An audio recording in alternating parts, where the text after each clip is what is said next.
Like many of you, I recently got laid off at the beginning of the year, and so I'm still looking for a job, but there are a lot of lessons that I've learned from being laid off for the first time that I'd like to share with you guys today. Hi, if you don't know me, I'm Jules. I'm 24 years old, living in San Diego, California, and I make content surrounding personal finance, lifestyle, travel, and beauty. If you like this type of content, don't forget to leave a like and subscribe if you want to see more from me. So I think we can all agree that the job market right now is super tough, and a lot of layoffs are happening within the US and even worldwide. I personally know like 5-6 people that have gotten laid off within 2025, and I think that as someone who's in her early careers, it's definitely not something that I expected to happen, or even that I was prepared for. We're told to go to college, get a degree, and then get a job, but nobody really tells you what life is like after that. And I think that is one thing I've struggled a lot since post-grad, is how to maintain a life outside of your 9 to 5, and how to be prepared for a layoff, and what to expect, what to do, things like that. And so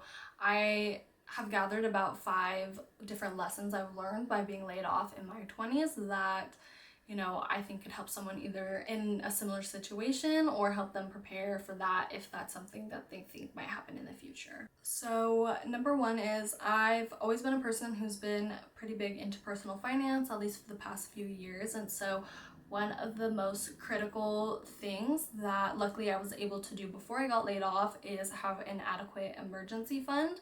Layoffs happen so unexpectedly, and I think if you're caught off guard without any money saved, that it can cause such a stressful situation. If you're paying for a lot of bills or have dependents, things like that, unemployment isn't going to cover a lot of your needs. And so I think it is so important to have an emergency fund. Because of that, it will just reduce your stress so much more after getting laid off, and it allows you to have a few months of a buffer to find something else. So previously I had said that I think 3 to 6 months is adequate for an emergency fund, especially when it comes to needing it for a layoff. However, I actually think that I'd like to increase this to 12 months worth of expenses, which I know is a lot of money to have in cash. But this job market has really shown me that it is so hard to find a job where everybody is also searching for jobs. There's so much competition out there, and there's not enough jobs for all the people who are applying. And so it's taking me a lot longer than I expected to find a job. And so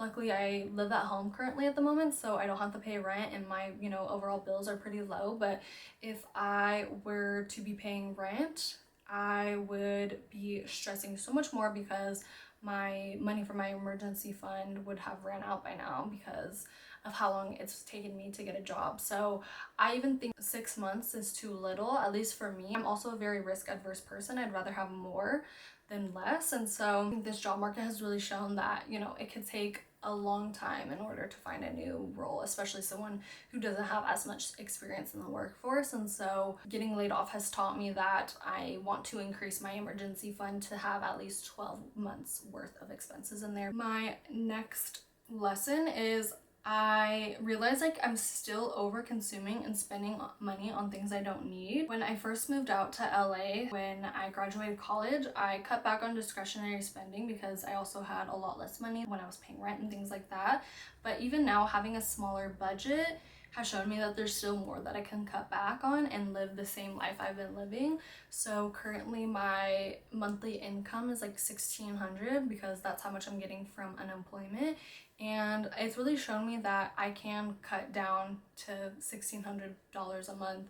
My bills take up about $1,000 of that, but that's still $600 I have of like discretionary spending, which is more than enough. And so yeah, it's just shown me that I can still cut down on things that aren't necessary. Like, I don't have to eat out all the time. I don't have to, go on these trips or buy these clothes, buy this makeup. And yeah, it just really showed me that even though I thought and I was a conscious consumer before, it's like I can further scale that down and not spend as much money. And while, it's pretty temporary, because there are a lot of things that I'm missing out on and a lot of activities and things that I, just can't do because it's not smart to spend money on that. I definitely think it should show me that I need to continuously be reevaluating my budgets, but also where I'm spending my money and how much I'm spending my money. Third, which is super important, and that I'm grateful for, is to still live at home at 24 years old. I'm actually gonna say that I'm fortunate that I got laid off in the time that I did, because I got laid off like back in February, and I was planning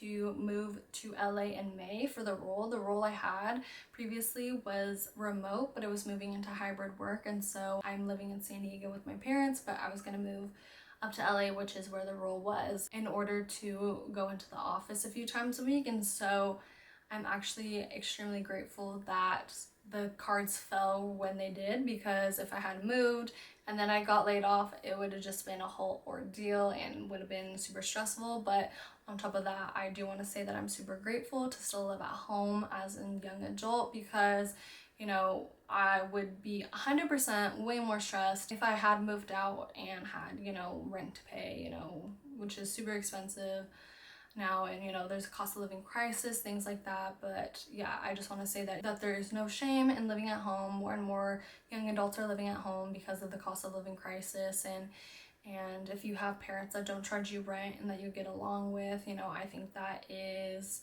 such a privilege and opportunity that a lot of people don't have. Number 5 is prioritizing hobbies and continuously learning. I've been using this extra time to focus on areas of my life where I've been neglected when I was working full time, and so a lot of things I've been doing is reading more, focusing on my health, relearning Spanish, things like that. I think especially coming out of college right away and starting a 9 to 5, I felt like I was becoming like a zombie or a robot. My everyday was Groundhog's Day. I would wake up, I would go to work, I would come home, eat dinner, and then watch Netflix, and then go to bed and redo that 5 days a week and only live for the weekends. Big lesson that I've learned while being laid off is to refocus on myself and what makes me happy and what makes me thrive, and focusing on hobbies.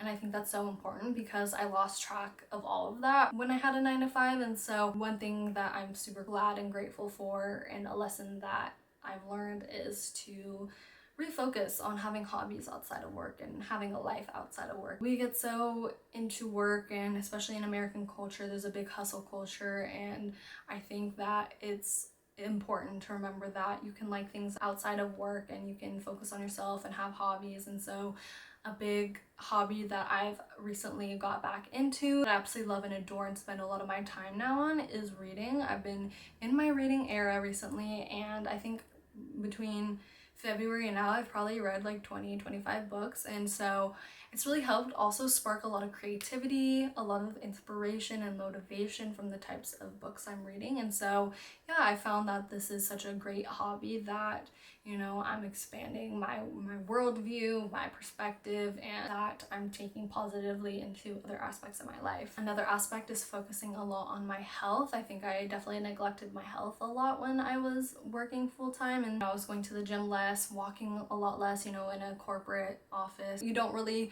walk a lot during the day, and so being able to have more free time to spend on my health and wellness, I think, is so important, especially as someone being pretty young but already having some health complications. It's just shown me that I need to really focus on my health now, because I don't want to have problems in the future. Going through some health complications early has kind of shown me that it's just so important to focus on your health and focus on your body and your mind, because I don't want to be 70, 80 years old one day and need help getting up and things like that. And so really focusing on the habits and building habits in your 20s that can last for decades, I think, is super important when it comes to your health. And then lastly, one of the other things that I've been refocusing on and spending a lot of time on is relearning Spanish. Now, I grew up not learning Spanish. My mom is Mexican American, but she never taught Spanish in the house, and so I didn't grow up with that as a language. However, I also do live in San Diego, and a lot of people around me speak Spanish, so while I've always been around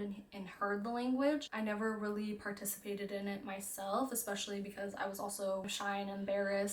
I took, Spanish classes in high school and college, but it's one of those things where you don't use it, you lose it type. So I've really been trying to focus on relearning Spanish. I think a lot of people, when it comes to languages, say they understand a lot, but they can't speak it. And I think that's because we're so embarrassed to speak it, we're not saying things correctly, or we just think we sound dumb. But I'm definitely trying to get over that, especially because I don't want to ever not learn Spanish because of fear of sounding stupid or, criticisms from other people. So that's something I've really been trying to reclaim. And I also think it's something that I've been missing my whole life. As far as culture, I think language is such a big facet of a culture and being able to understand people. And so that is something that I felt that I've always always been missing out on, and has made me an outsider in like the Mexican community within, you know, even Southern California. And I want to become conversational and fluent, hopefully within the next year or two. And then my last lesson that I've learned while being laid off in my 20s is just how important it is to have other sources of income outside